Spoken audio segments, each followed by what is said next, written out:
When I first saw Infamous Second Son in person, like not in a streaming window, but actually being played right in front of me, the first thing that popped in my head was like, oh my god, this is next gen.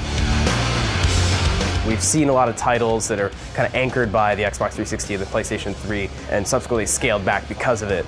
This is really driven by the PlayStation 4 and built specifically for that purpose. And you can see it in the effects of the powers and also the destructibility of the environments and the scope of the world. It really does point to where next gen is going, and I'm really excited for that.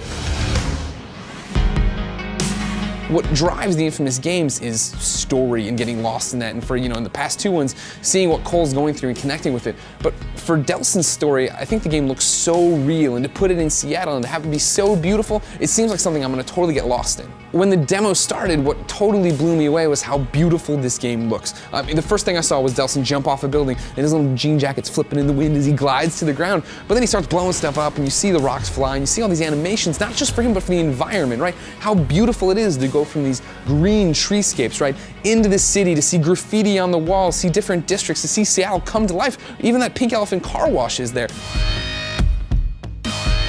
Infamous has been really good about doing fake cities really well. Empire City was a really good rendition of New York City, and New Marais was a really good approximation of New Orleans, but Seattle, Washington in Second Son is a real place, and I've been there, and I love it, and I have friends there. So I'm really excited to be able to go to familiar locations as Delson and use the powers in those spaces, like climbing on top of buildings that I know, and taking down police state stuff around the Seattle Space Needle, and going to exaggerated versions of locales that I really love, like the Crocodile, which is just a really great club, and now it's this giant thing that you can climb and fight dudes inside of. And it's just really interesting to see how Infamous Second Son is interpreting these places that I know and love and letting me explore them from a new perspective.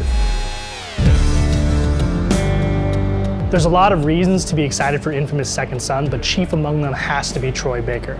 Now, if you're not familiar with his name, you are most certainly familiar with his voice. You are not in control.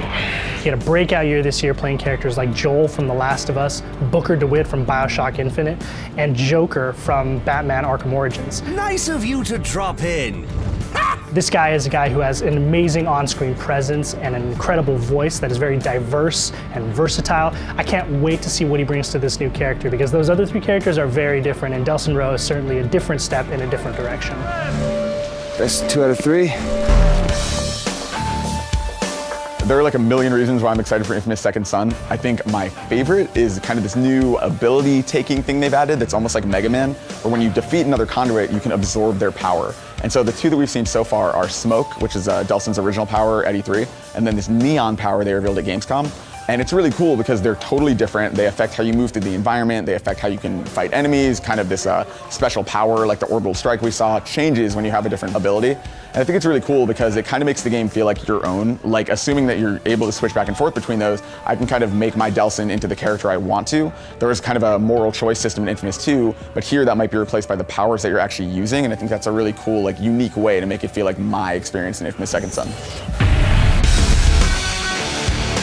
Sure, in Infamous Second Son, you're gonna have a bunch of powers to choose from, but what's really exciting is the destructible environments. Cars? Check. Buildings? Check. I'm gonna blow it all up. How much damage can I really cause, though? Can I blow up a whole building? Can I blow up a whole square block? That's what I'm excited to find out.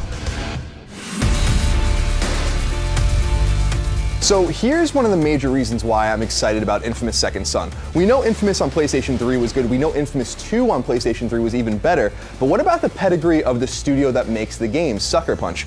This studio has just gotten better and better and better, and Sony has identified that because they purchased the studio after Infamous came out. You might remember that Sucker Punch created Sly Cooper back in the PlayStation 2 days, did Sly Cooper 2 and Sly Cooper 3, and then worked on this very strange, very weird superhero game that we didn't really know much about that ended up being Infamous.